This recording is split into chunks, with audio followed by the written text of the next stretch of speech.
up? Welcome back to our channel. Once again, it's me, your beauty bro, QuickSilver 15, back with another video, and today we'll be talking about a new movie, finally. And it's one of those very nostalgic movies that will take you to infinity and beyond.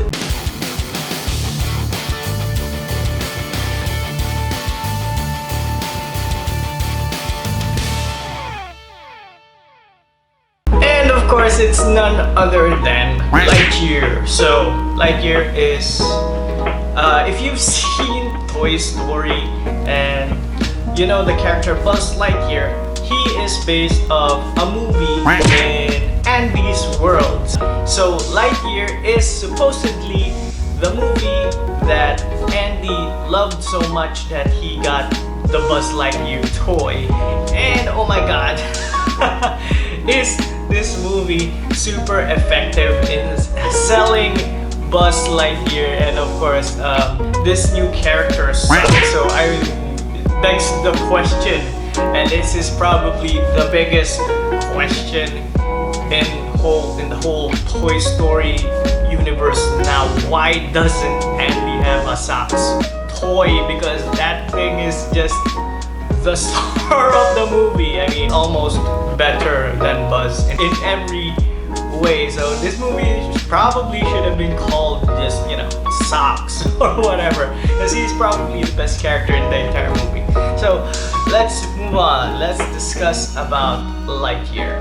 So let's talk about the premise of Lightyear. So essentially, Buzz is of course a space ranger, and I believe his mission is to find a new colony for his turnip, what they call his massive colony spaceship. So it houses just thousands of humans, and they're moving throughout the galaxy looking for a habitable world. And so they check out this new world, right? This like forest planet, and it turns out that it's a very dangerous planet, and the fauna of this particular planet, I'm not sure if they gave it a proper name, but yeah, this particular planet is alive. I mean, the fauna is alive, and there are large insects that are very dangerous to humans, and of course the plants again are alive, and you know, the vines kind of try to eat, I think, or capture humans for some reason.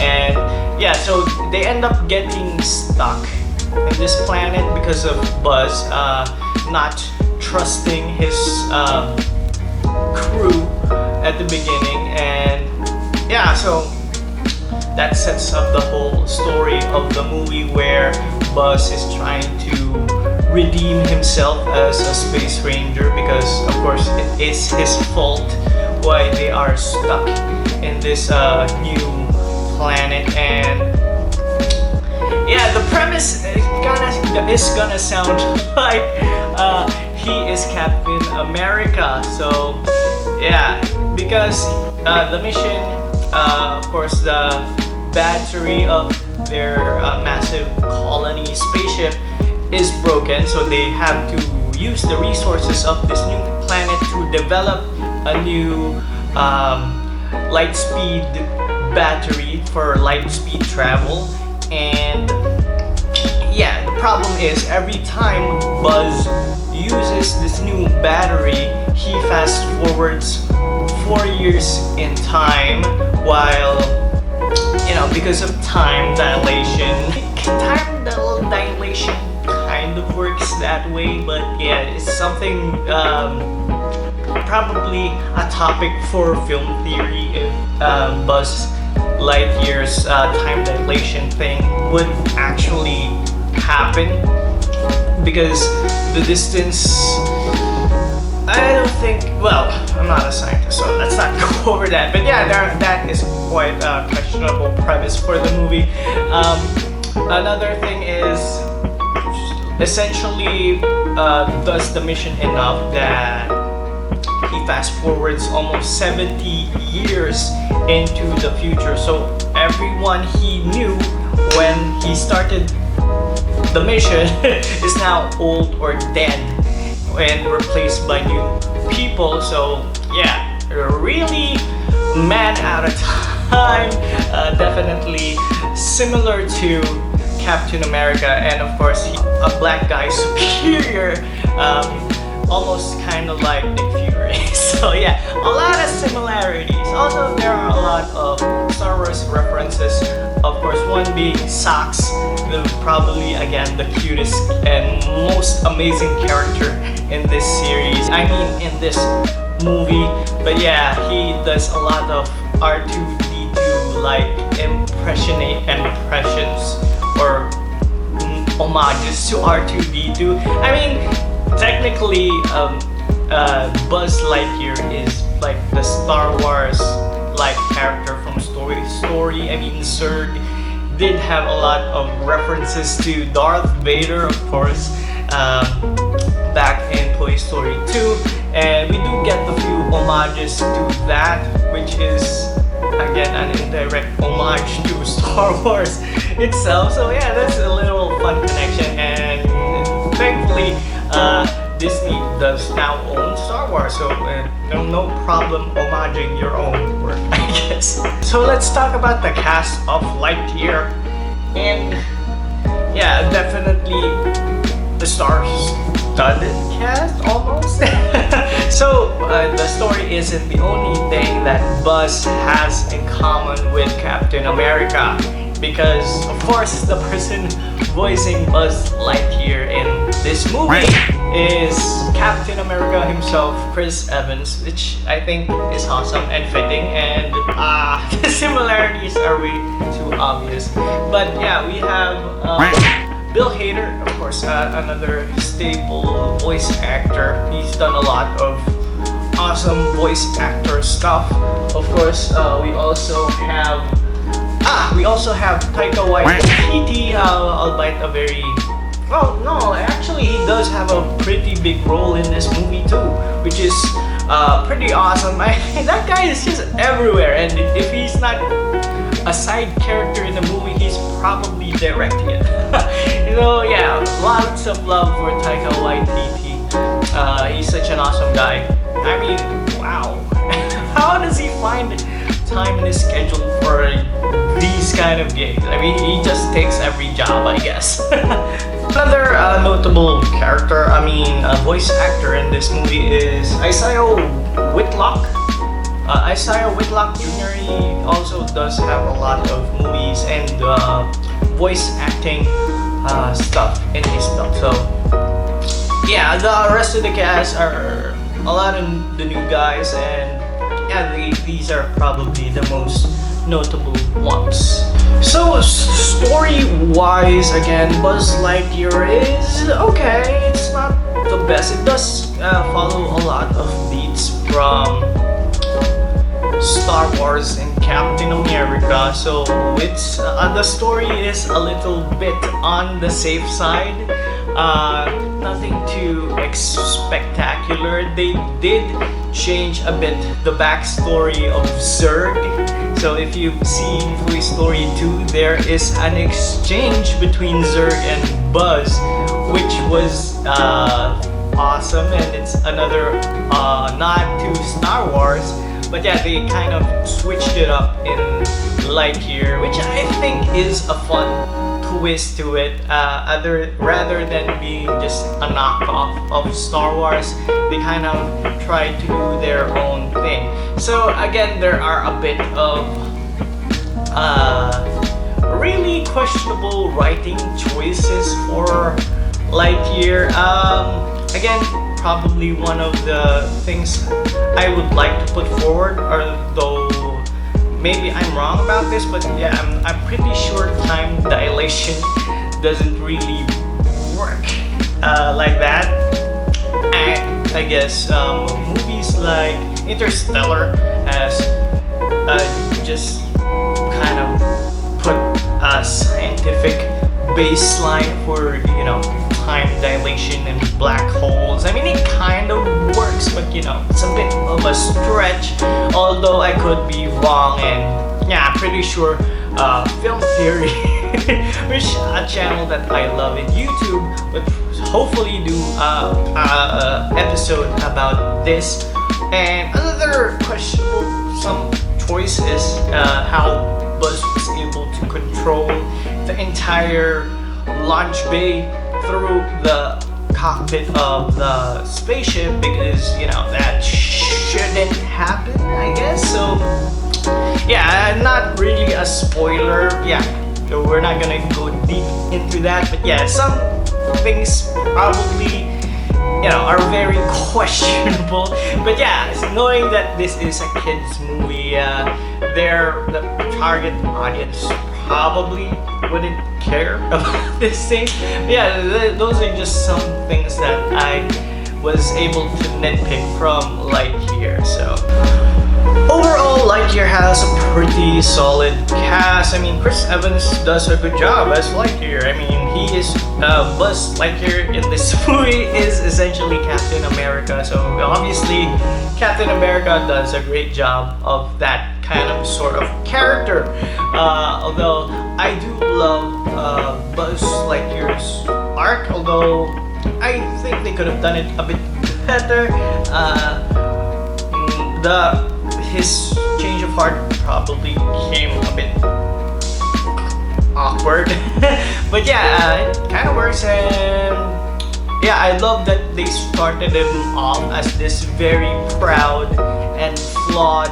Yeah, you actually obviously see his flaws straight away, and that's a very interesting way of portraying your main character. Although he is very badass in this movie, I would have to say. And after this movie, I was actually thinking of buying myself a Buzz Lightyear toy and the socks toy. So yeah, you kind of agree with Andy why he has a Buzz Lightyear toy. So yeah, good job for Disney. That will probably rack up a lot of money. So yeah, this movie is probably just an awesome Buzz Lightyear toy ad.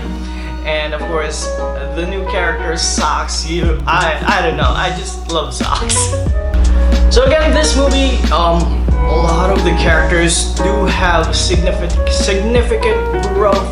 And yeah, a lot of them, even the side characters, are pretty okay written, right? No really big. So there are really no standout characters in a bad way. So yeah, a lot of the writing is really good. Of course, one of the things we have to talk about in a Pixar movie is the quality of the 3D, and it is just super crisp.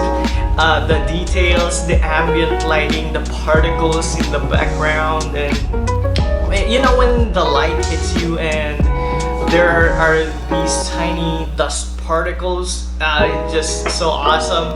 I don't know, maybe if you love seeing a lot of texture and these sort of details in the movies, you would definitely love Lightyear. And it just goes to show how far the technology from the Toy Story days have evolved throughout the years. And it does raise a lot of questions, but not for this movie, of course.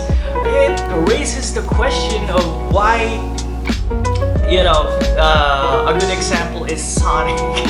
Why they have to add human characters at all? Because, you know, fully 3D worlds do work, and yeah, you don't need to add human characters. I mean, I didn't do a review of Sonic 2, but it does have like a 5 to 10 minute scene where they're in the wedding that just completely detaches from the main story, and you just question why it has to be there, why there needs to be a human element in these worlds where the main characters are meant to be like these 3D cartoon awesome characters, you know.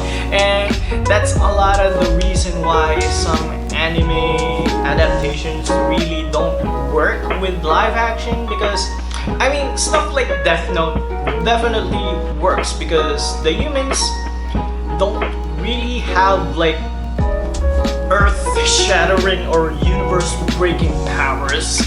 So, for example, anime like Dragon Ball and potentially Naruto and One Piece, sometimes when they use their powers, it becomes really awkward for live-action adaptation. So we'll have to see if that improves with the technology, but you know, most of the time it just doesn't work unless, you know, again, a good example of anime that does work in live-action adaptation is Samurai X and Death Note. Again, because the main characters mostly follow the laws of physics, apart from, you know, death gods. But yeah, yeah, big grandiose superpowers just don't translate well usually. And again, going back to Sonic, it begs the question why there needs to be human characters. I would love for just a complete 3D universe of Sonic. Like, again, what Pixar is doing, although again, Pixar is way ahead of the competition for in terms of 3D rendering and animation. You just see it in the quality of their work compared to other like 3D animation studios. Yeah, Pixar definitely takes the lead there. So yeah, Lightyear, we're giving it a good 8 out of 10. The story is okay, the characters are great, and if I have to give it a buy rating, if you're gonna buy the products they're actually selling, which is of course the Buzz Lightyear toy and of course the socks toy, I would give it a 10. The buyability of the characters are just 10 out of 10. They're awesome, they're cool. I would love to buy a Buzz Lightyear figure, so it works in that regard. But again, the story is a bit, you know, I get if it's for kids. But yeah, you definitely the main base fan base for this are the kids during the Toy Story days, which are now, of course, voila, middle-aged men. But yeah, I just wish there was a bit more juice in the story, which was a bit, you know, substandard. I mean, it's good, it's great. Again, it is Pixar. I don't think they move or they start production in anything without having a good story. So yeah, this is definitely a good Pixar movie. But again, compared to the rest of their movies, yeah, just falls somewhere in the middle, not really shining. Movies like Encanto, Moana, I feel are much better movies in terms of story compared to Buzz Lightyear. But again, it's a great time for your kids, obviously, and just you know, you're gonna bring your kids here, then you better prep for some toy buying money after the show. Because again, I would love to buy Buzz Lightyear toys, so your kid probably will too. So yeah, giving Buzz Lightyear a good 8 out of 10. Not really Pixar's best, but you know, definitely better than a lot of the 3D animations, of course. Again, Pixar does set the standards for that. So yeah, what do you think, guys? Have you seen Lightyear? Let us know what you think down in the comments below. And as always, it's me, your bearded bro, QuickSilver 15, signing off. Peace.